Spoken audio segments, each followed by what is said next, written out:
Hola, buenas tardes. Sean todos bienvenidos al webinar El tiempo vuela, protección a la vejez y efectos laborales del COVID-19 en el 2045.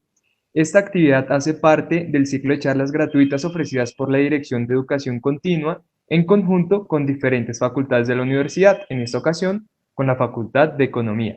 Con este espacio queremos ofrecerles nuevas alternativas para que continúen aprendiendo en cualquier momento de su vida. Antes de darle la palabra a los panelistas, queremos contarles que tendremos un espacio para responder sus preguntas una vez finalice la intervención de los conferencistas. Así que los invitamos a enviar sus inquietudes al espacio que se llama P&R o a través del chat. Este evento está siendo grabado, por lo tanto, a través de correo electrónico les enviaremos el enlace para que puedan volver a verlo. El día de hoy nos acompañan como panelistas Carlos Caballero y Germán Darío Machado. Carlos es ingeniero civil de la Universidad de los Andes, magíster en Ingeniería de Transportes en la Universidad de California en Berkeley, magíster en Administración Pública de la Woodrow Wilson School of Public and International Affairs de Princeton y magíster en Historia de la Universidad de los Andes.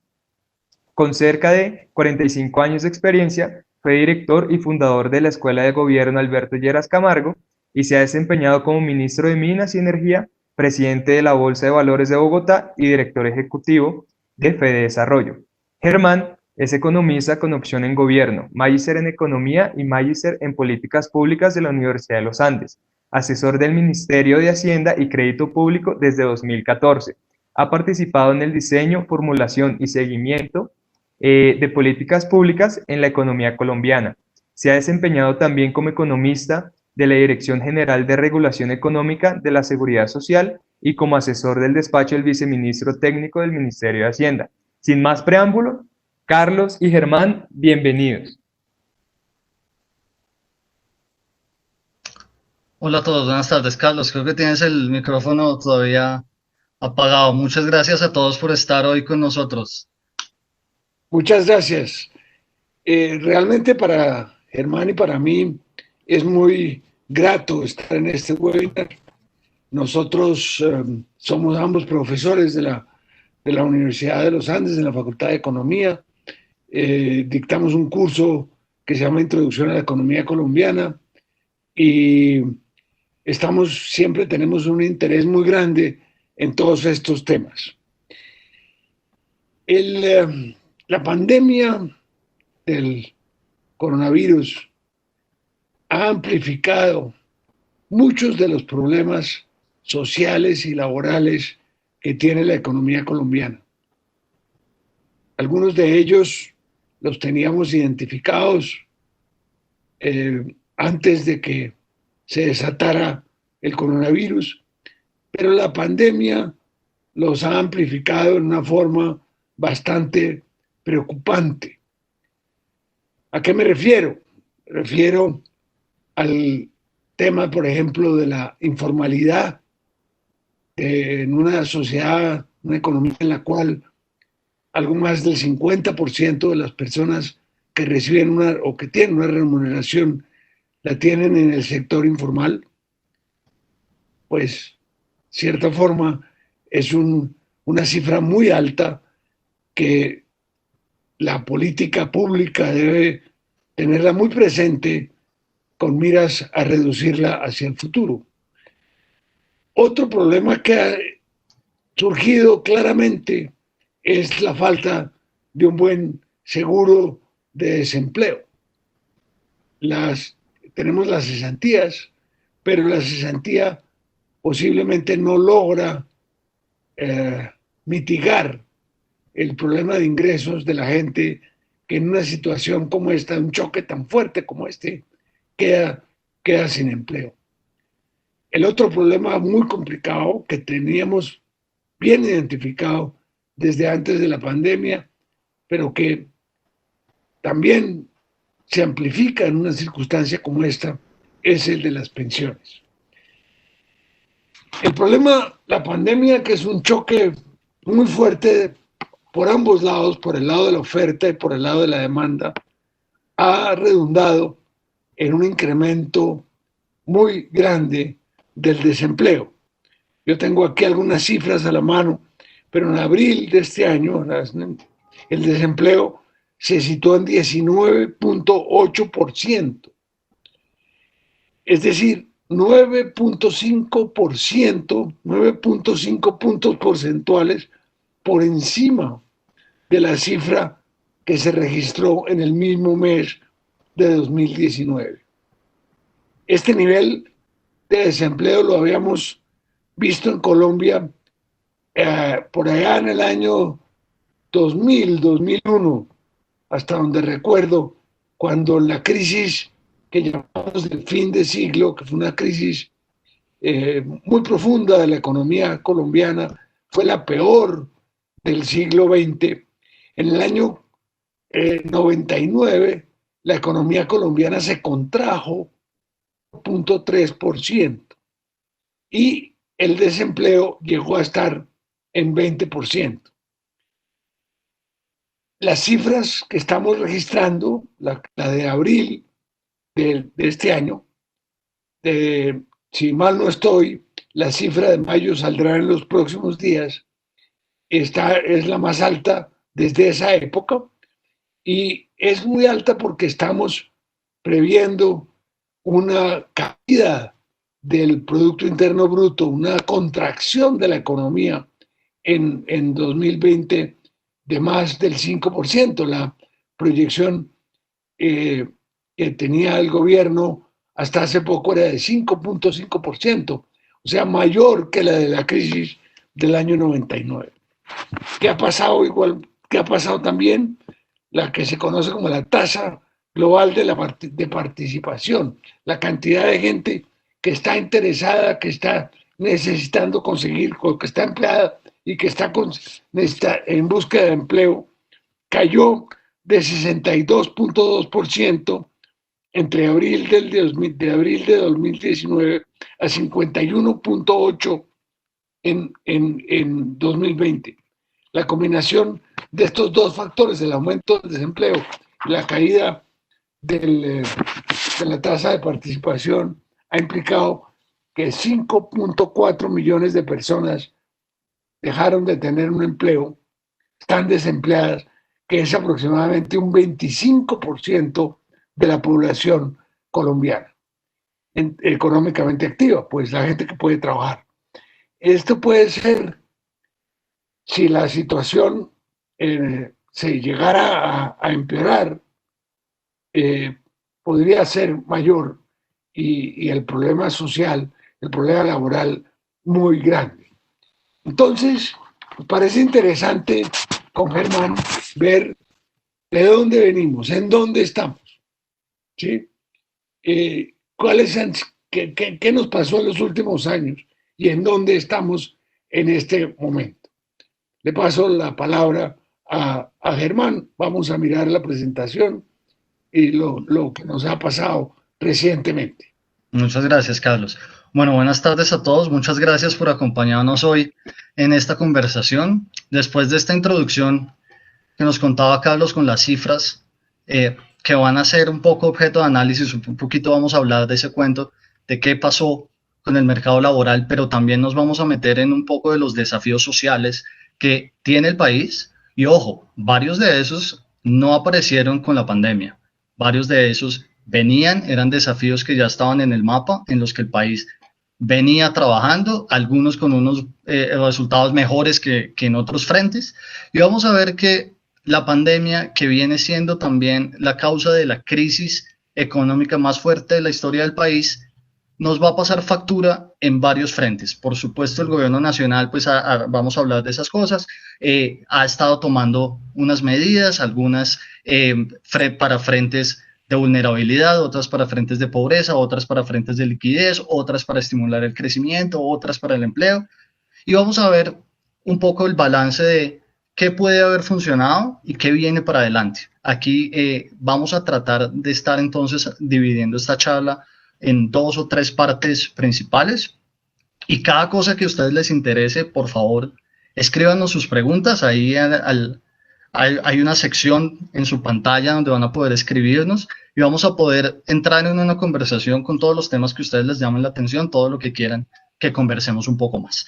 La idea nuestra es empezar por mirar cómo veníamos, en los últimos años, dónde estábamos parados justo antes del choque, qué nos pasó con las primeras cifras que tenemos preliminares del choque y sobre todo, como dice el título de esta conversación, echarle una mirada al futuro antes de que el tiempo se nos venga encima, antes de que la cosa sea tarde. Entonces vamos a tratar de ver esto que vemos en el mercado laboral, algunas preocupaciones, algunas cosas que se acentuaron aún más con esta crisis, pues nos implican que hay que tomar unas medidas urgentes en los años que vienen. Y hay que tomar unas medidas urgentes para que la foto del 2045 no sea un poco la que les vamos a mostrar acá, que es qué pasa si no hacemos nada. ¿Listo? Y por qué hay unos frentes que necesitan una acción inmediata y decidida y tener un camino claro hacia el cual avancemos para poder salir de este choque fuerte. ¿Vale? Entonces, lo primero, vamos a esta primera sección, y aquí, Carlos, si quieres, te hago este cuento de dónde estamos parados, dónde venimos, cuál es la foto en este instante, digamos, justo antes de la crisis, dónde veníamos.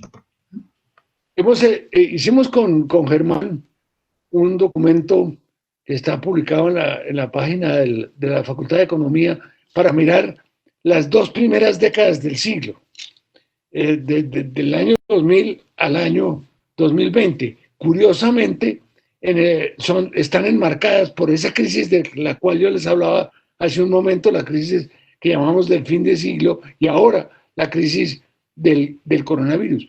En esos años tuvimos desarrollos, evoluciones muy interesantes. Ustedes pueden ver en esta gráfica cómo, por ejemplo, en el año 2010, la población vulnerable, que no es exactamente la población pobre. Ahorita vamos a ver qué pasa con la población pobre. Población vulnerable tiene unos ingresos que son mayores que los que definen las líneas de pobreza, y esa población aumentó, mejoró su situación, y en 2010 superó a la población pobre. Y la clase media, como hacia 2014, superó la población pobre. De tal manera que hasta 2017, que son las cifras que teníamos, habíamos tenido un aumento interesante de la clase media. Clase media había pasado de ser un 32.6% de la población, había pasado a ser casi el 40%, y la población pobre se había reducido de la mitad de la población, que era 49.7, a un 27%. Estas cifras no son despreciables. El país mejoró en los últimos 20 años, mejoró socialmente.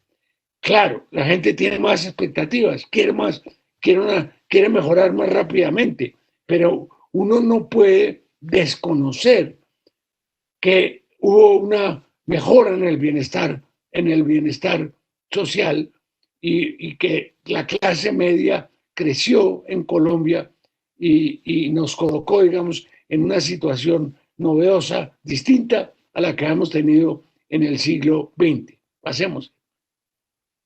Ahí está lo que les decía antes, la población bajo la línea de pobreza monetaria.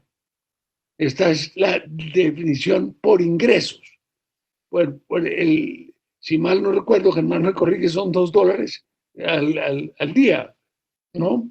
De ingreso. La gente que está por debajo de esos $2 era el 50% en el 49.7% en el 2002, y en el 2018 era el 27%.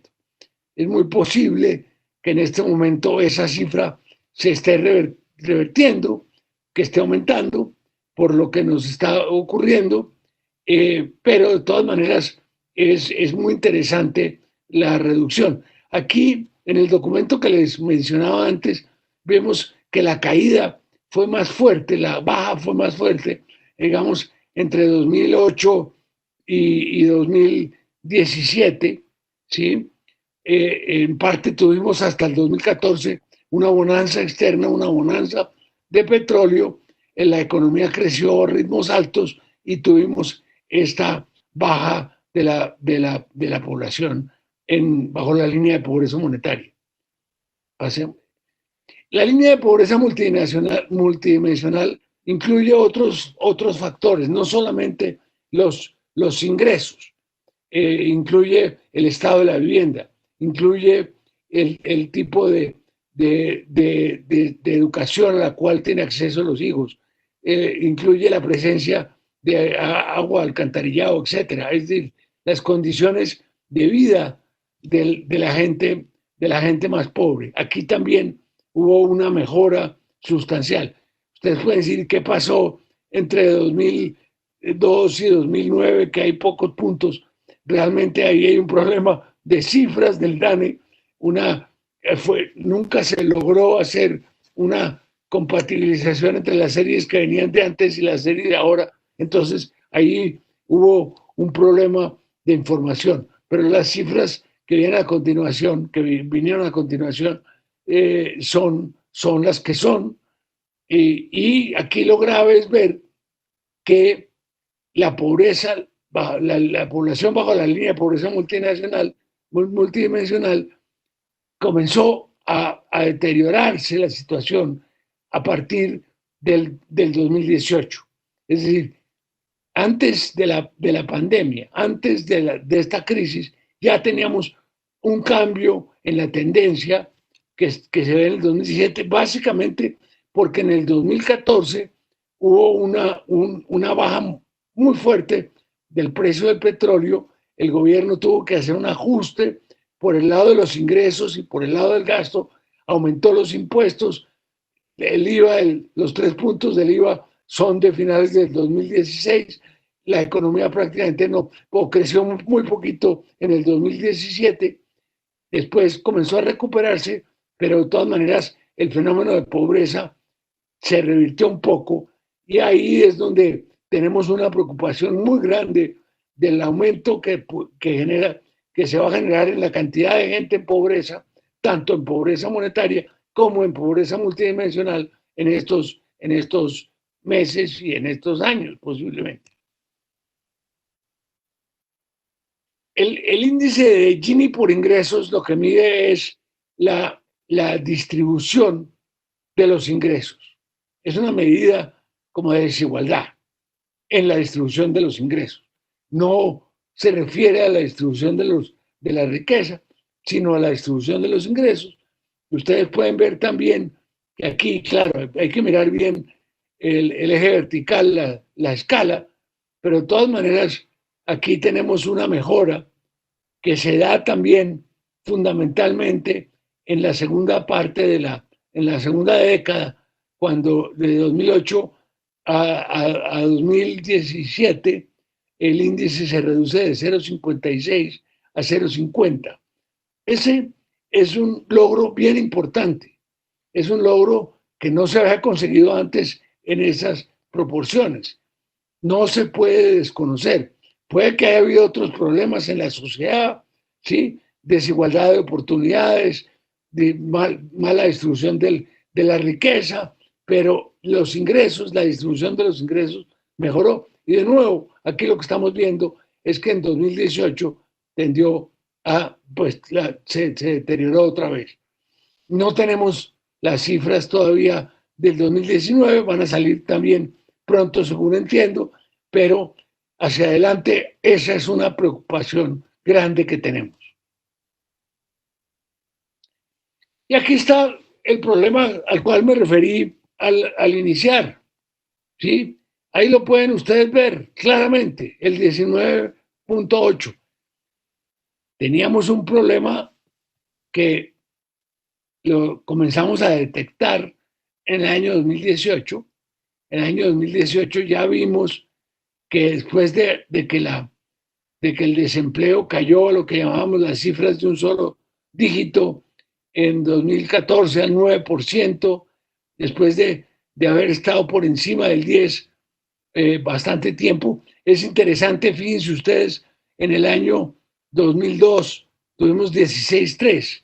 Estábamos saliendo de la crisis de fin de siglo, estábamos saliendo de la crisis al cual me referí al principio.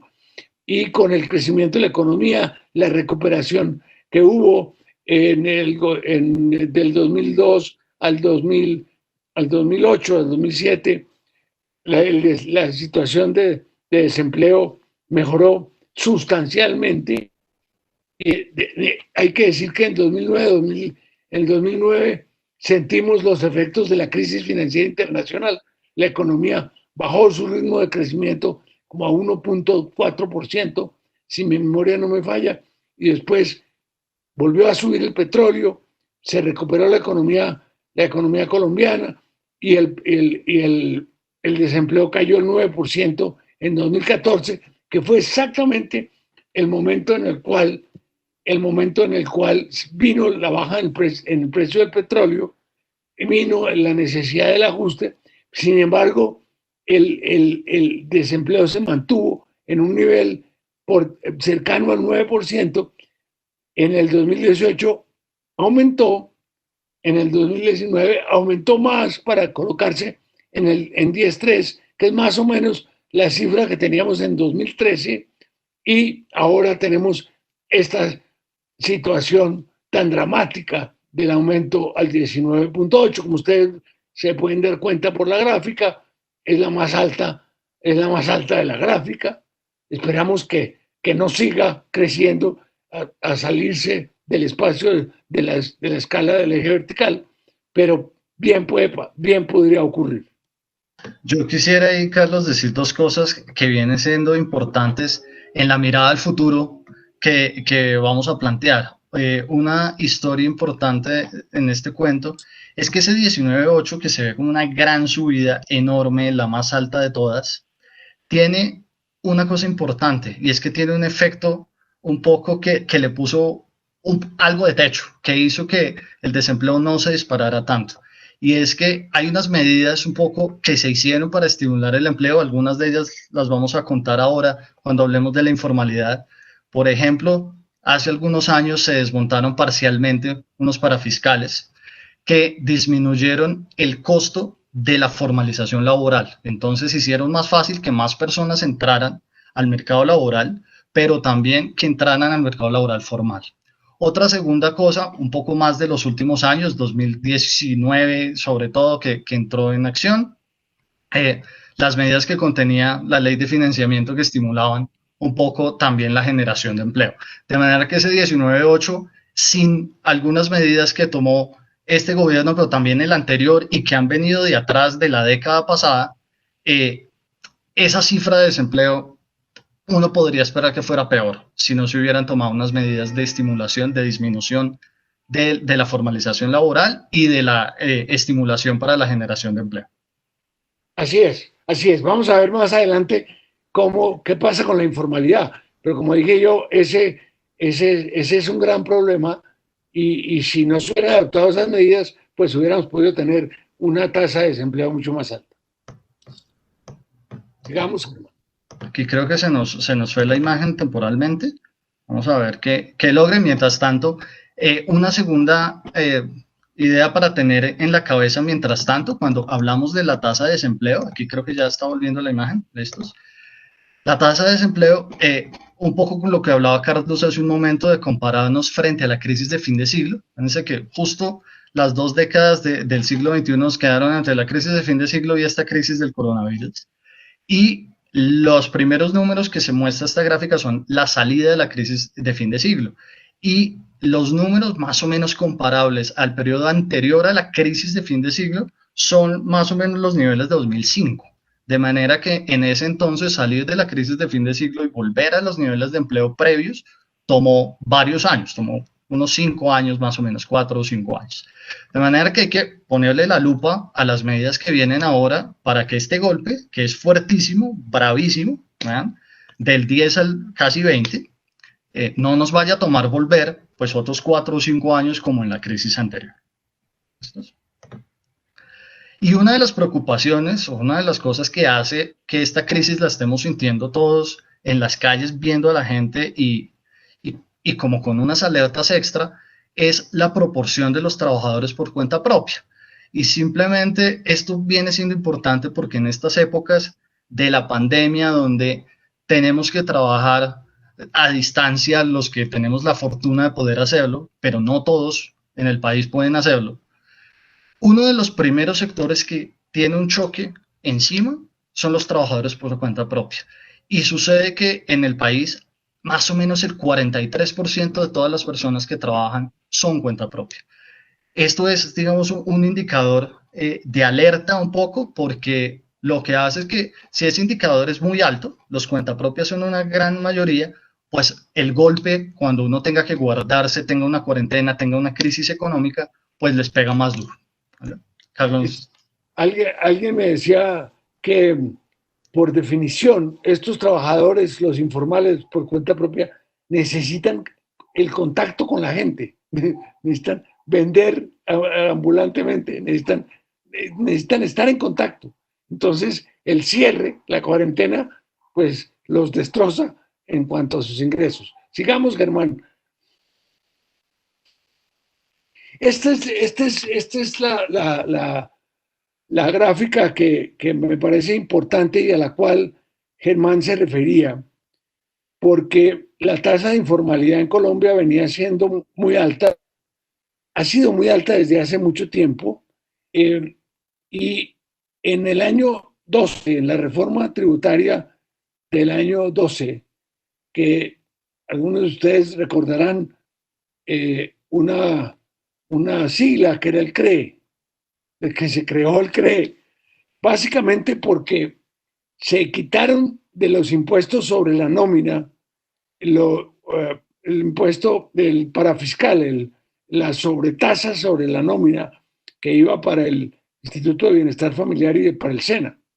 Entonces, esos recursos ya no tenían que ser pagados por el empleador, sino que deberían pasar a ser parte del presupuesto nacional. ¿Cómo se iban a financiar? Con una parte de las utilidades de las empresas que se llamaba el CRE. No voy a entrar en ese detalle. Lo que sí me parece importante es mostrar, señalar, es que esa medida tuvo un efecto importante en la reducción de la informalidad, o sea, en el paso a la formalidad.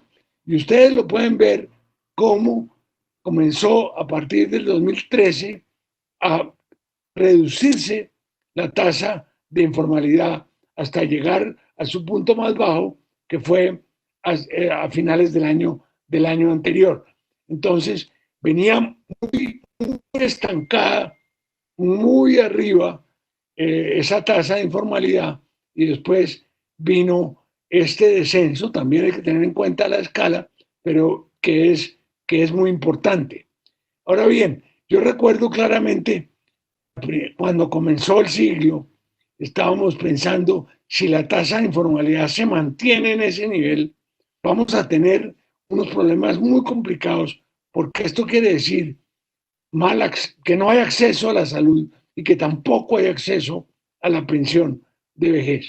Entonces, recuerdo exactamente las discusiones, las tuvimos en la Junta del Banco de la República al iniciarse el siglo, en 2001, del peligro que era pensar en que íbamos a tener en 30 años una población que no tenía acceso a la salud y que tampoco tenía acceso, estaba vieja y no tenía acceso a la pensión. Pensábamos en una población vieja, pobre y mal de salud, que tocaba hacer algo. Entonces, la cobertura de salud aumentó. Sí, es decir, Colombia tiene una cobertura bastante alta de salud, incluso para los trabajadores informales. Hay problemas de acceso, hay problemas de mala calidad, lo que quieran, pero de todas maneras un aumento de cobertura de salud, y hay unas mejoras en la parte de pensiones para la gente más pobre, informal, pero de todas maneras ese es un problema que se mantiene, que es un problema muy grave, y ahí entonces entra a funcionar el tema de la protección de la vejez. Pero el punto es, tenemos que reducir, lo que está mostrando la pandemia es que tenemos una tasa de informalidad muy complicada. Germán puede hablarles del desafío, de la dificultad que ha sido para el gobierno tratar de llegar con ingresos al sector informal. Sí, justamente dos historias que son muy importantes con esta gráfica que estamos viendo acá de la tasa de informalidad.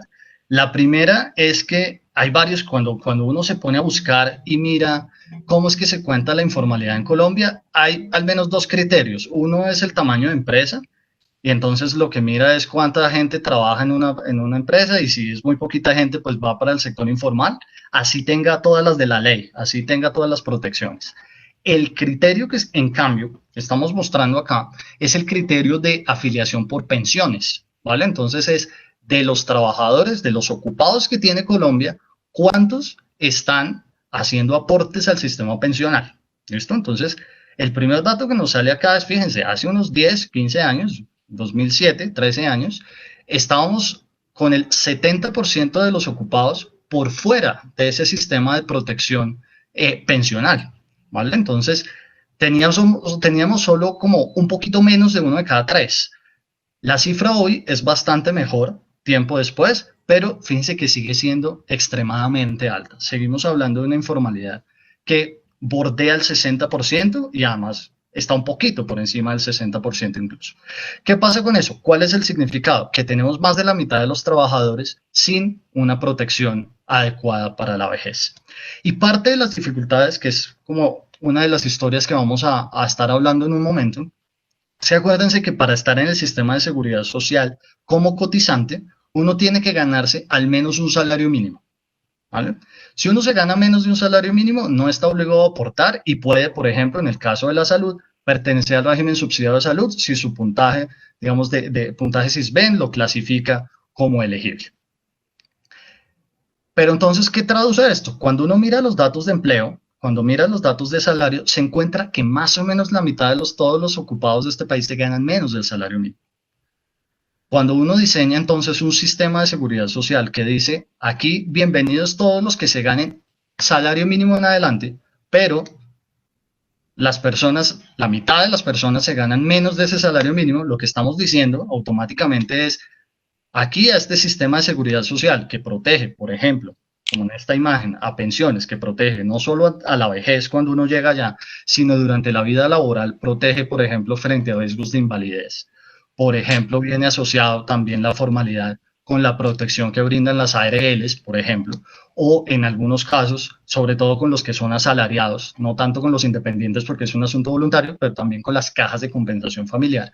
Hay una serie de protecciones adicionales que trae nuestro sistema de protección social, que a la gente que se gana menos del salario mínimo le decimos, no, aquí ni venga, esto no es para usted. Entonces uno tiene que diseñar, y esos han sido varios esfuerzos que ha hecho el gobierno nacional. Cuando les digo gobierno nacional, no solamente estoy hablando de este, el gobierno nacional colombiano ha venido haciendo unos esfuerzos desde hace tiempo para involucrar a esa gente, para que haya un sistema de protección social que le llegue a las personas que se ganan menos de ese salario mínimo que está diseñado al principio. Entonces este va a ser un desafío tremendo, porque en esta crisis ya tenemos unos datos, digamos, que vienen. Fíjense que tenemos una tasa de pobreza que incluso cuando venía bajando era muy alta. La pobreza hay que seguirla atacando. Tenemos una desigualdad altísima, que sí, que ha tenido unas mejoras, pero está altísima. Además hay unas alertas, unos campanazos de que como que la pobreza no estaba cayendo ya a la misma velocidad y que incluso algunos datos muestran que la desigualdad venía aumentando levemente. Entonces, alertas, pilas ahí. Pero además el desempleo se sube por esta crisis. Pero además los cuentapropias son una parte fundamental, digamos, muy grande de los trabajadores colombianos, pero además tenemos un 60% informales sin protección a la vejez. Entonces, y este choque pues puede que nos impacte aún más duro. Entonces hay que empezar a mirar que esta crisis no solo tiene unos efectos para allá, en cuál va a ser la cifra de fin de año.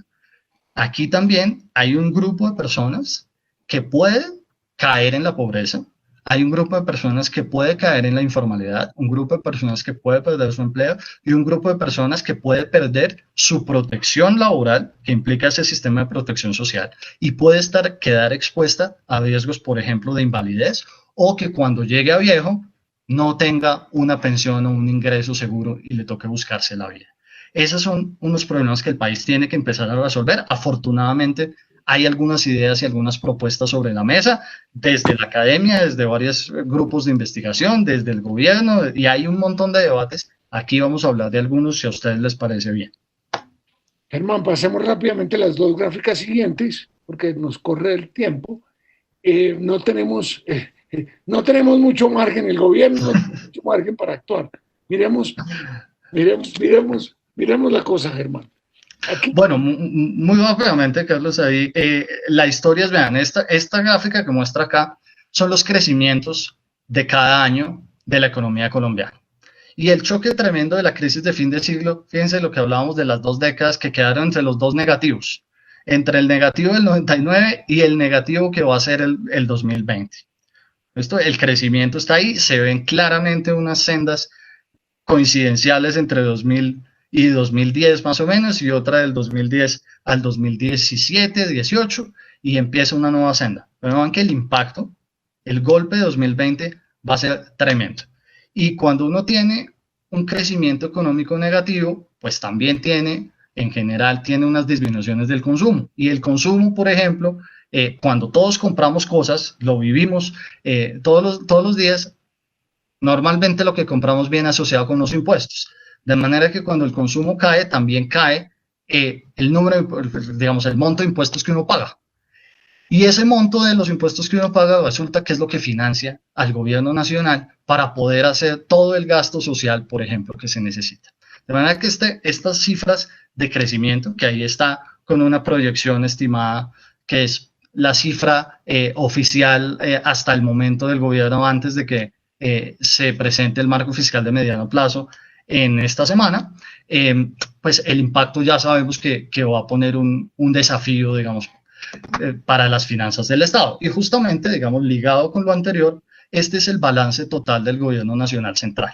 El gobierno nacional simplemente es una historia como en la casa. Los ingresos menos los gastos. Si a uno eso no le cuadra, uno tiene un déficit. ¿Listo? Si los gastos son mayores que los ingresos, tiene un negativo, que es lo que se ve acá en el gobierno nacional central. Y entonces funciona como en la casa. Si uno no le alcanzaron los ingresos para financiar sus gastos, tiene varias opciones. Tiene o disminuye los gastos, o se busca unos ingresos adicionales, o pide prestado, o vende lo que tiene. Y eso, digamos, cuando uno se pone técnico, entonces dice, oh, disminuye el gasto, ¿no? Entonces, frene el gasto del gobierno. Búsquese más ingresos. Por ejemplo, haga una tributaria. Tercera opción, pida prestado. Entonces, ok, emita deuda, ¿no? Busque que lo financien. Última opción, venda lo que tiene, que sería enajenar activos de la nación. Hay empresas donde la nación tiene participación, más o menos unas 108 empresas, y podría vender eventualmente. Vamos, esas son las posibilidades teóricas para solucionar este lío. Entonces, vean que ese incremento del déficit va a tener que venir asociado temporalmente, porque como no vamos a hacer tributarias, por supuesto, estos no son momentos para esas cosas, pues el primer camino que se va a ver es un incremento de la deuda, pero la deuda es un préstamo y luego toca pagarlo. ¿Tú ibas a decir algo, Carlos? no, lo que voy a decir es que no me aguanto las ganas, pero por lo que tú estás diciendo sobre la deuda. Fíjense ustedes que en el año 2009 y 2010 el déficit aumentó 4, después de que era 2,3 en el año 2008, aumentó a 4,1 y a 3,9 en 2009 y 2010. En ese momento, si ustedes se fijaron en la gráfica anterior, el crecimiento económico bajó al 1,2%, pero no fue negativo en el momento de la crisis financiera internacional, básicamente porque el gobierno gastó y estaba en muy buenas condiciones, en muy buenas circunstancias para endeudarse. Entonces se endeudó en ese momento, aumentó el gasto, aumentó el déficit, no cayó la economía por debajo de cero, no se contrajo, y después comenzó a crecer la economía otra vez, y en el año 2011 y 2012 ya el déficit bajó a 2,3. Simplemente lo que estoy es poniendo en cifras y en contexto lo que estaba diciendo Germán. Ahora, el año pasado el déficit fue 2,5. Y para este año la proyección, como dice Germán, hasta vamos a ver qué nos dice el marco fiscal de mediano plazo a fines de esta semana, pero la proyección para este año era mantener el 2,5 y estamos hablando de 6,10. O sea que el gobierno ha tenido que buscar recursos por todos lados para hacerle frente al coronavirus. Sigamos. Y ahí, digamos, dentro de los gastos bien importantes, suenan las historias que a algunos ya les suenan familiares. Por ejemplo, el ingreso solidario, un programa para llegarle a la gente a la que no les llegaban otros programas sociales. Los subsidios, por ejemplo, a la nómina, los subsidios a la prima, que fíjense que son medidas como para tratar de que el golpe sobre el empleo no sea tan fuerte. Pero en ese panorama, vamos, el margen económico queda estrecho. Entonces, ¿qué le toca hacer a uno? Una de las primeras medidas que hay que hacer es mejorar la calidad del gasto público. Entonces, seguir mejorando esa calidad del gasto público pasa por distribuir, por ejemplo, mejor los subsidios en el país. Esta tabla que ustedes ven acá es un trabajo del Departamento Nacional de Planeación hace un par de años que muestra a qué grupo de ingresos es que le llegan los subsidios en el país. ¿Listo? Entonces aquí está por una cosa que se llama quintiles de ingreso, que es simplemente coger y dividir la población, organizarla por ingresos, dividirla en grupos de 5, del más pobre al de más altos ingresos, ¿vale? Entonces, el quintil de más bajos ingresos es el 1 y el de más altos ingresos es el 5. Entonces, uno quisiera que el gasto social, los subsidios y todas las ayudas se enfocaran principalmente al quintil número 1. Y fíjense que eso pasa muy bien en algunos casos. Pasa, por ejemplo, en atención a la pobreza, pasa, por ejemplo, en atención a la primera infancia. Pero hay unas alertas que están marcadas en la tabla y unos colores, cosas donde eso no sucede. Y los ejemplos de esto son los subsidios de vivienda, los subsidios a los servicios públicos que están focalizados por estratos y los estratos no son una buena medida para focalizar el gasto, y un caso extremo, fatal, espantoso, y es el gasto público en pensiones. Resulta que, como ven ustedes ahí en la tabla, la mitad de todo el paquete de gasto público en pensiones se va para el grupo del 20% de más altos ingresos del país. Eso es contrario a todo lo que uno quisiera que pasara. Es interesante, antes de pasar, ver que el total de la magnitud del subsidio como porcentaje del Producto Interno Bruto es 9%. Es decir, uno puede pensar, si uno más o menos en cálculos ligeros, estos son el 9% del Producto Interno Bruto, son más o menos 90 billones de pesos. ¿Sí? 90, más o menos. 90 millones, billones de pesos que se van en subsidios. O sea, eso no quiere decir que en Colombia se subsidia una cantidad importante a la gente. Entonces, el punto que dice Germán es cómo se distribuyen los subsidios. En el caso, en cuanto a la focalización de los subsidios, como dice la gráfica, y el punto del quintil 5, es decir, del 20% de ingresos más altos de la población que recibe el 50% del ingreso del subsidio de las pensiones, pues es una cosa que no es admisible. Ahora, sigue Germán con el tema de las pensiones para mirar este problema tan complicado que tenemos. En las pensiones, además de esta barbaridad que acabamos de ver del gasto focalizado hacia un grupo de muy altos ingresos, hay unas preocupaciones adicionales que hay que poner en la mesa. Digamos, pensando al futuro. Ojo que los trabajadores que hoy están viviendo el golpe, vean la foto que se viene si no hacemos nada. Estas gráficas que están acá lo que muestran es la pobreza y la desigualdad por grupos de edad, por quinquenios. Entonces, si uno está entre los 20 y los 25, hay un dato. Si está entre los 25 y los 30, hay otro. Y así, cuando uno mira los datos de pobreza, la pobreza disminuye durante la vida laboral. Pero apenas uno cumple los 60, la tasa de pobreza empieza a subir nuevamente. Y lo mismo pasa con la desigualdad. La desigualdad se pega un salto tremendo apenas las personas superan los 60 años. La desigualdad en los adultos mayores de 60, en ese caso la pobreza es mayor y la desigualdad es aún mayor. Entonces estos choques que se estén generando para lo que viene a futuro son importantísimos. Y tenemos un sistema pensional que necesita mejoras urgentes, porque como hablábamos ahorita, el sistema cuando se armó decía, usted aquí solo viene y solo puede aportar si se gana más del mínimo. Y como la mitad de la gente se gana menos del mínimo, entonces los deja por fuera. Y al final la foto termina siendo la que está en la pantalla, donde solo un grupo muy chiquito, de altos ingresos además, que tuvo un empleo formal toda su vida en un país donde ya vimos que la informalidad es mayor que la formalidad. Entonces es un grupo muy selecto, es el único que alcanza a pensionarse. Y tenemos un 80% de las personas a las que hoy el sistema pensional les llega muy pobremente. Entonces este es un trabajo muy importante que tiene que venir por delante. La prioridad en cualquier agenda que tenga que ver con protección a la vejez tiene que ser la cobertura. Tenemos un grupo muy grande de colombianos que está por fuera de cualquier posibilidad y hay que incluirlos en el sistema. Hay que poderles dar un apoyo durante su vida laboral y que cuando salgan de la vida laboral y tengan que salir, tengan que buscar un ingreso en su vejez, puedan tener un apoyo del sistema de protección. ¿Vale? Así es, ahí está el problema para el año 45. Exactamente, es que si no hacemos nada, la foto va a seguir siendo como esta. De aquí al año 45 la población colombiana se va a seguir envejeciendo. Y si seguimos pensando el sistema como está, dirigido para solamente un 20% de la población, pues ¿qué vamos a hacer con el 80%? Que además, ojo, como hablamos ahora, el 20% que sí se pensiona es al que le fue bien en la vida, el que logró buenos ingresos estables y un empleo formal. Entonces, ojo que a los que estamos dejando por fuera es a los pobres y vulnerables, que es justo a los que tenemos que empezar a meter en este sistema con fuerza. Y ligado a lo que hablábamos del gasto social, pues no puede ser que sigamos gastándonos la mayor parte en unos subsidios que da el sistema público, el sistema de pensiones público, unos subsidios que además son proporcionales a lo que uno se gana. Entonces, si ustedes tienen un salario más alto, les dan más subsidio que el que tiene un salario más chiquito. El que tiene un salario más bajito, que necesita más, a ese es el sistema pensional colombiano le da menos.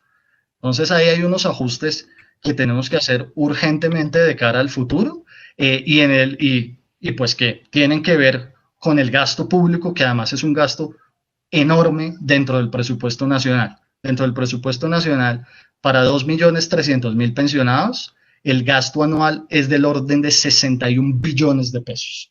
Fíjense la cifra que está puesta en la pantalla. Con un presupuesto por los lados de 275, 280 billones, este asunto pensional viene explicando más de la cuarta parte del presupuesto si uno le quita la deuda. Si uno le quita que hay que cumplir la deuda, de lo que le queda, las pensiones son más de la cuarta parte. Y fíjense que están dirigiéndose hacia donde no deben y con unos problemas adicionales, donde deja por fuera a la gran mayoría de los colombianos y a los pocos que tiene, les da unos subsidios enormes y justo es a la gente que menos lo necesita. Nada, que aquí hay una agenda fundamental que el país tiene que enfrentar para adelante. Y son muy pocos los pensionados. Realmente las personas en edad de pensión son mucho más que esas que están ahí. Exactamente, sí. La tasa, lo que les decía es que las personas en edad de pensión son muchas más, alrededor de 6 millones de personas, pero pensionados tenemos un grupito chiquito, ¿no? La gran mayoría de colombianos hoy no se puede pensionar, porque además tienen el portazo de entrada de usted aquí solo llegue con el salario mínimo. Entonces ahí ha habido unas iniciativas para tratar de incluir a la gente, por ejemplo, con pisos mínimos de protección social, con la posibilidad de cotizar por semanas, de manera que uno pueda vincularse al sistema, o con el programa más grande para la gente que se gana menos del salario mínimo, que se llama BEPS, Beneficios Económicos Periódicos, donde uno hace unos aportes voluntarios para tener una protección. Aquí podemos seguir hablando, pero yo quiero que puedan como participar con las preguntas, a ver qué cosas les están llamando la atención, antes de que sigamos echando nosotros cuentos, Carlos, para ver como qué les interesa, qué les llama la atención y profundizar un poquito más. Yo tal vez quiero decir una última cosa, y es que aquí no presentamos la pirámide de población, pero básicamente lo que vamos a tener hacia el futuro es, como ya lo he mencionado, pero los resultados del censo, del último censo, lo que muestran es que tenemos cada vez una población más población mayor de 60 años. Entonces, lo que vamos a tener hacia el futuro es una población más vieja, menos jóvenes, menos niños y menos jóvenes. Entonces vamos a tener una población más vieja y vuelvo a mi punto que veíamos a principios del siglo. No deberíamos permitir, no deberíamos, moralmente, no podemos tener la irresponsabilidad tan grande de pensar que vamos a tener una población vieja, sin pensión, en un momento en el cual los costos de la salud van a ser mucho más altos, porque las tecnologías son costosas, etcétera. Entonces, ese es un problema al cual toca enfrentar antes del coronavirus y que ahora se nos ha amplificado dramáticamente. Entonces, es mucho más urgente tomar unas decisiones para evitar ese futuro que estamos viendo tan dramáticamente, por lo menos en esta presentación, y que Germán y yo sí queremos remachar, que moralmente no podemos ser tan irresponsables. Preguntas. Perfecto, muchas gracias Carlos y Germán. Tenemos la primera pregunta que nos hace Sebastián Londoño y nos dice, buenas tardes. El Comité de la Regla Fiscal habla de la necesidad de recortar gastos para retomar la senda fiscal del país. ¿Esto hace necesario revisar los subsidios a las pensiones en una eventual reforma pensional? A ver, yo hago un comentario y Germán me lo complementa. Básicamente, el Comité de la Regla Fiscal lo que ha dicho es no vamos a tener, ¿no? Por el lado de la regla fiscal, no vamos a tener una meta ni para el 2020 ni para el 2021. Vamos a reiniciar, vamos a volver a tener una meta en el 2022. Pero el gobierno va a tener que ser lo suficientemente responsable como para no tener un desborde fiscal terrible en los próximos 2 años. A la hora de la verdad, para poder volver a una senda como la que teníamos y mostramos, va a ser necesario hacer un par de reformas claves. Va a tocar hacer una reforma pensional por todo esto que hemos mostrado. Va a tocar hacer una reforma que busque fundamentalmente eliminar, no se puede eliminar de tajo, pero no, porque hay unas gentes que tienen los derechos adquiridos, pero hay que ir reduciendo hacia adelante los subsidios, estos absurdos que estamos mostrando con Germán. Entonces, va a tocar hacer una reforma pensional. ¿Cuándo? Ojalá pronto, ojalá el año próximo, ojalá el gobierno, la presidente pronto se comience a discutir. Yo creo, esto es un tema muy sensible social y políticamente. Entonces, hay que meterle a esto técnica, esto que hemos comentado, mostrarlo claramente a la población. La mayoría de la población no tiene la posibilidad de pensionarse hacia adelante, no tiene la posibilidad de recibir una buena pensión hacia adelante. Entonces, esto hay que hacer una reforma para mejorar el bienestar futuro de la población. Y simultáneamente, toca hacer una reforma tributaria, porque hay que tener unos recursos precisamente, muy posiblemente, para complementar en el futuro las pensiones, porque el ahorro de la gente no alcanza para pagar las pensiones futuras. Hermano. Bueno, yo simplemente complementaría dos cosas, Carlos. Creo que la respuesta está ya puesta. Sebastián, la pregunta sobre el Comité de la Regla Fiscal, por supuesto que hay que mirar el gasto y hay que mirar la calidad del gasto, que es un poco lo que hemos estado hablando. Y el tema no es bajar el costo de las pensiones porque sí, porque de hecho cuando uno ve el marco fiscal de mediano plazo que produce el Ministerio de Hacienda, cuando uno muestra la senda esperada del gasto, la senda pensional decrece en el tiempo. Pero ¿qué es lo que pasa? Que tenemos unos problemas muy serios que motivan la urgencia de la pensional. Y es un tema clarísimo de cobertura. Es inaceptable que la mayoría de los colombianos no pueda acceder a un sistema de protección.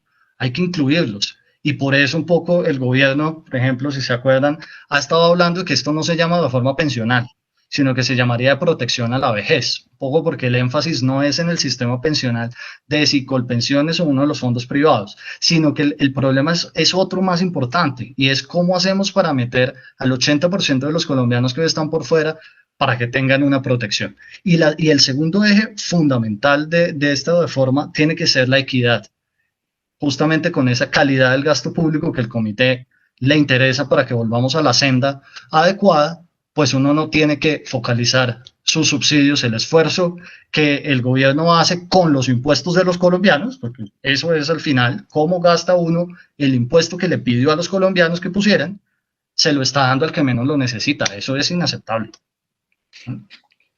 Ahora, no sé, oigamos más preguntas porque aquí hay mucho tema. Claro que sí. Nos llega esta pregunta muy en línea con lo que está diciendo David. Germán, perdón, David nos pregunta, ¿podrían ahondar un poco más en el costo fiscal que implicaría ampliar el sistema pensional para trabajadores que perciben menos de un salario mínimo? Por supuesto. Aquí Ahora, me voy a ayudar de una imagen, la que mostramos de cómo está la situación actual de los ingresos o subsidios periódicos de la población. David, vea el cuento que hay, básicamente es, hoy tenemos el 80% de los colombianos por fuera, pero esos que están por fuera, algunos están teniendo una ayuda chiquita. Esa ayuda chiquita se llama Colombia Mayor y que le llega más o menos a uno de cada tres adultos en edad de pensión. Ese uno de cada tres adultos está recibiendo en promedio mensual, pues es un giro bimensual, pero tiene un promedio mensual del 10% de un salario mínimo. Es más o menos de ese orden la magnitud. Entonces estamos hablando de un giro bimensual entre 150.000 y 200.000 pesos. Por ahí anda ese apoyo. Fíjese que ese es un apoyo que lo saca a estos adultos mayores, lo saca de la pobreza extrema. Pero uno puede ir más allá y, por ejemplo, incluir más población, ¿no? Garantizar un ingreso, así sea para eliminar la pobreza extrema de los adultos mayores o eliminar la pobreza. Podría uno mirar las cifras, pero que es importante. Cada gasto que uno arme tiene que venir atado a su ingreso, ¿no? Entonces tenemos que inventarnos la manera de hacer sostenible ese gasto. Una posibilidad que se ha puesto en la mesa, ¿no? que ha aparecido por ahí, es que dentro de la reforma pensional hay varias propuestas. Ha habido desde las propuestas extremas de no, venga, acá ese sistema público y nos vamos todos al privado y los subsidios son cero. Ha habido otros esquemas que los combinan y dicen, no, venga, hay que estar, por ejemplo, un sistema que se llama pilares, hay que estar el primer salario mínimo o el segundo o hasta 4 salarios mínimos un candidato presidencial planteó alguna vez. Entonces tenemos que estar simultáneamente en el fondo privado y en algún fondo público, en el fondo público y en algún fondo privado de elección. Uno puede combinarlas. O hay otras alternativas donde uno dice, sí, la verdad es que podríamos seguir como estamos, con un sistema privado y otro público, pero lo que habría que hacer es tocar los parámetros. Entonces, modificar la edad, las semanas, la tasa de reemplazo, que se llama eso, que es cuánto se vuelve pensión.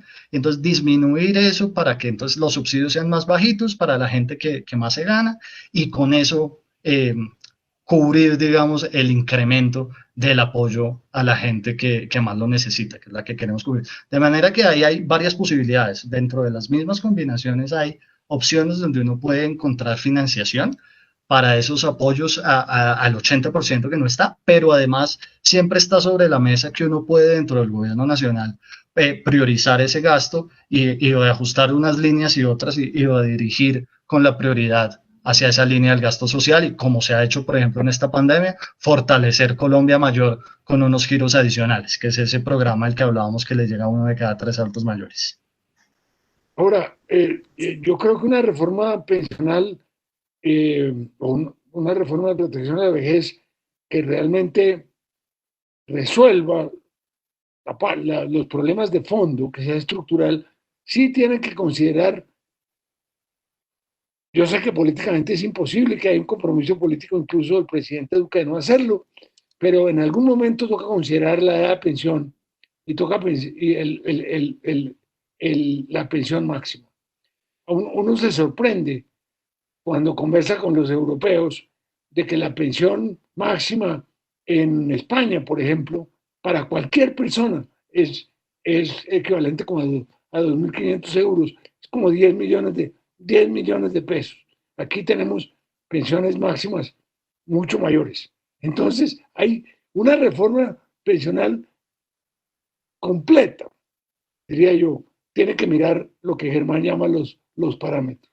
Es dificilísimo, políticamente es muy difícil, pero, pero eso es lo que mandaría, digamos, una cosa seria y sensata. Gracias, Carlos. Nos han llegado varias preguntas sobre este tema. Voy a hacer la pregunta de Natalia, que creo que lo agrupa muy bien, y es la siguiente. ¿Qué opinan de la hipoteca inversa? ¿En realidad sirve para la protección de la vejez en una sociedad donde muchos ni siquiera tienen una vivienda propia? La respuesta se la dio a sí misma con la pregunta. Si las personas no tienen una vivienda propia, no tiene sentido. Y no se puede. Yo lo que veo es que esto es una cosa para muy poquitos casos, muy poquitos casos en gente que tenga una vivienda y no tenga herederos, por ejemplo, o que los herederos estén de acuerdo en que, en que esa es la plata del papá para el resto de la vida, ¿sí? Y después ellos no van a recibir nada. Pueden hacer sus cálculos de qué les vale más, si mantener al papá o perder la vivienda, pero yo creo que esos son muy poquitos casos y habría unos problemas jurídicos complicados, porque entonces se muere el papá y ya han hecho la hipoteca inversa, pero entonces los herederos van al banco y reclaman que le robaron, que le expropiaron la casa, etc. Tiene sentido para algunas personas, pero no para muchas personas. No sé, Germán, ¿qué piensa? Ya que entro al cuento, Carlos, yo simplemente diría pues que es una posibilidad adicional que tiene la gente, es un instrumento financiero voluntario que a algunos les servirá y otros no, pero en principio pues, es un instrumento financiero más que una política dirigida especialmente para protección de la vejez. Perfecto, Germán. Estoy de acuerdo.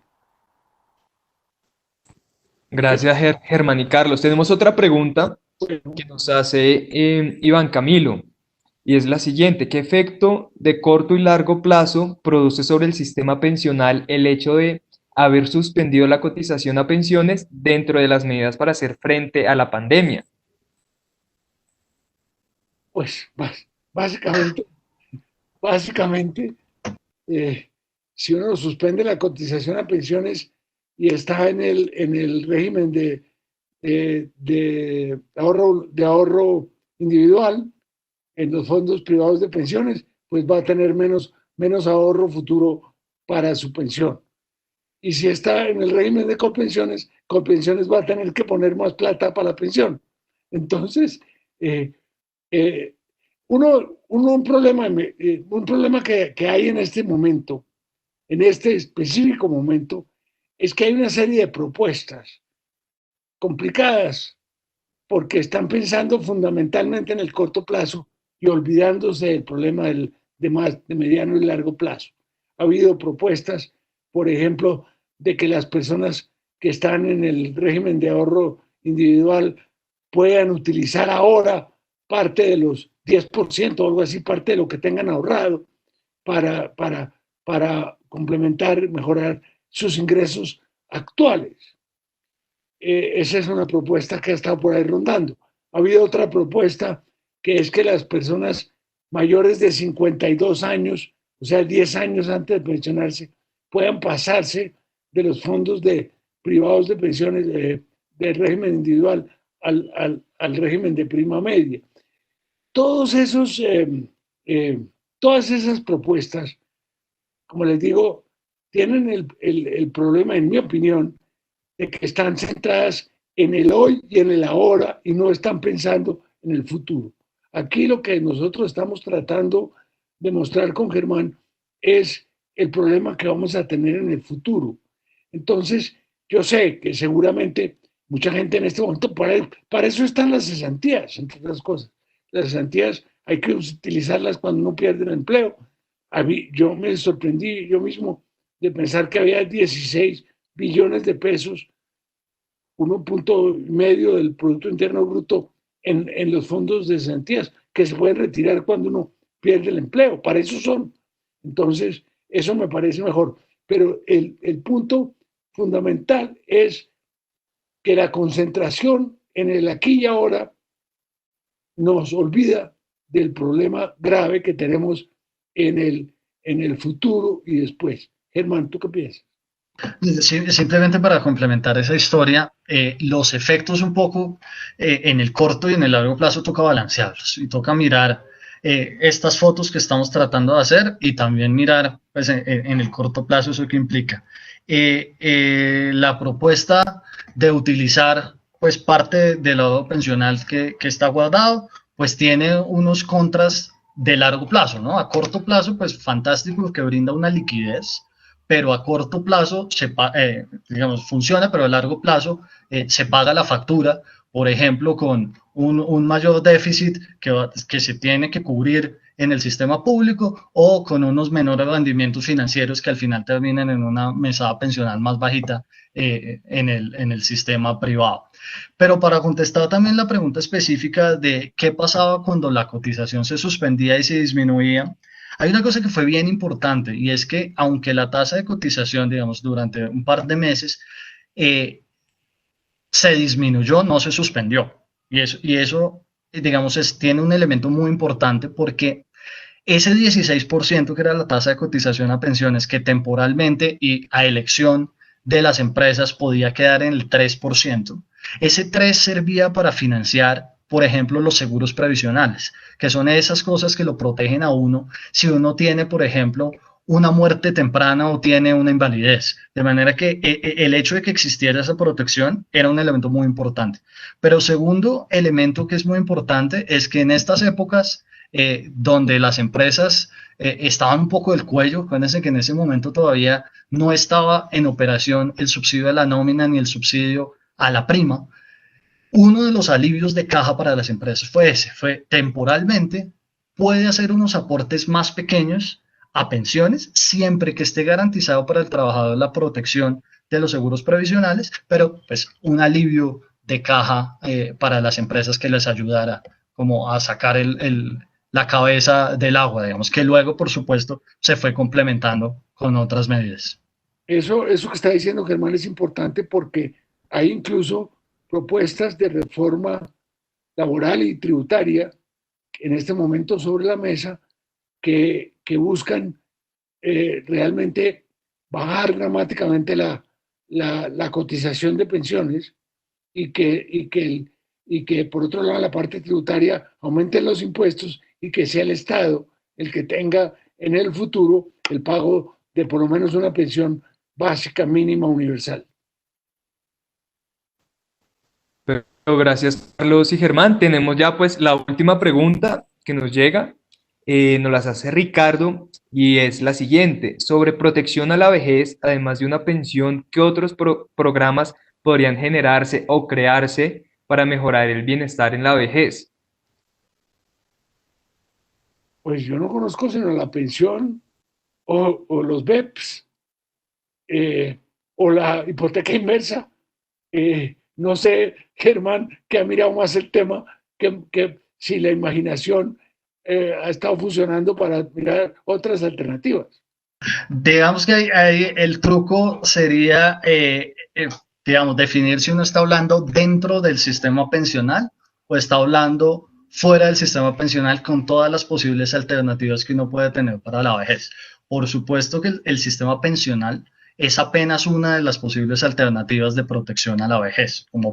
Ojo que cuando digo sistema pensional me estoy refiriendo puramente a la parte contributiva de las personas que aportan en un fondo público o en un fondo privado. Y fíjense que, como nos pasa en Colombia, que es lo que hemos venido contando, eso solo le está llegando a un grupo de la población. Al final de cuentas, la gran mayoría está por fuera de eso. Entonces, para eso, si uno se enfoca solo en el sistema pensional, para eso solo hay pensiones y ya está.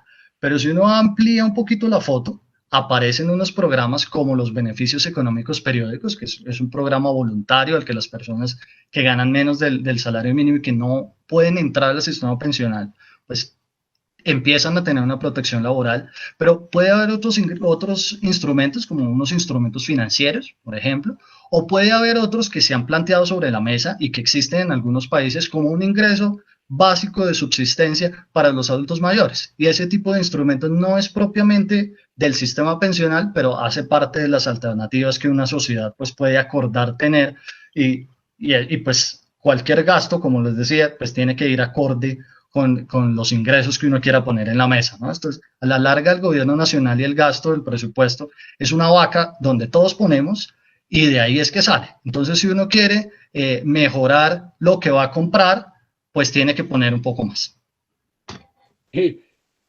Yo cierro con un cuento personal, ¿no? Y la gente de la generación anterior a la mía no tenía pensiones, muy poquita gente tenía pensiones. La gente que trabajaba en algunas empresas importantes que tenían unos fondos para la pensión hasta que existió el Seguro Social, pero la gente de la generación de mi padre no tenía pensiones en su mayoría. Entonces, algunas personas tenían que ahorrar, tenían que buscar tener unos ahorros que manejaban los que podían hacerlo para tener ingresos en el futuro. Mi padre, por ejemplo, siempre había preocupado con su ahorro para tener ingresos en el futuro y sacrificó mucho su consumo privado, con su consumo para tener unos ahorros para el final de la vida. O sea que las pensiones, claro, las pensiones comienzan a funcionar en Europa a finales del siglo XIX con una participación muy fuerte del Estado, mucho más que del sector privado, y con un estado de bienestar. Después de la Segunda Guerra Mundial, Inglaterra, por ejemplo, armó su sistema de pensiones. O sea que es una cosa relativamente reciente en la historia, pero que es muy importante y no quiero dejar de mencionar el objeto de esta charla. Es muy importante que la gente joven entienda que va a ser vieja, que la vejez es ineludible, ¿sí? Y que entonces tiene que pensar en su vejez. El Estado puede ayudar, debe ayudar, pero es muy importante que la gente desde que comienza a trabajar piense que, quiera o no, va a ser vieja. Hay que con este enunciado tan realista, pero tan preocupante, podemos cerrar y agradecerles a ustedes la paciencia que han tenido de aguantarnos a Germán y a mí durante este tiempo. Muchas gracias. Muchas gracias a todos por acompañarnos, un gusto y una maravilla que se hayan quedado con nosotros hasta estas horas donde ya empezamos a competir con la cena, ¿no, Carlos? Así que muchas gracias a todos por estar ahí. Bueno, con esta pregunta damos cierre a nuestro espacio de preguntas. Muchas gracias a Carlos y a Germán por su valiosa intervención y a los asistentes por enviar todas estas preguntas tan interesantes. Acabamos de compartir por el chat un enlace que les pedimos abran antes de irse. Es una encuesta muy corta en la que podrán contarnos cómo les fue en esta actividad. Ya para terminar, les contamos que pueden volver a vivir este evento porque quedará grabado en la página que les estamos compartiendo en este momento por el chat. En ese enlace también podrán conocer otras actividades como esta que tenemos programadas. Por ejemplo, mañana 25 de junio a las 9 de la mañana tendremos el webinar Objetos Virtuales de Aprendizaje, una forma de compartir conocimiento. Y la próxima semana, el martes 30 de junio, tendremos el webinar La Ciencia, la Tecnología e Innovación para el Desarrollo de Aprendizajes Significativos, también a las 9 de la mañana. Y el viernes 3 de julio, a las 5:30 de la tarde, tendremos el webinar Retos de la Nutrición para prevenir la obesidad durante la pandemia. En esta página también podrán conocer todos los contenidos digitales que la universidad está liderando en este momento. De nuevo, muchas gracias a todos por su participación, muchas gracias a las personas que se conectaron a través de Facebook Live y nos enviaron sus preguntas por ahí también. Esperamos que esta actividad haya sido provechosa para ustedes y que nos sigan acompañando en el resto de actividades programadas. Que tengan una feliz noche. Nuevamente, muchas gracias por participar y nos vemos a la próxima.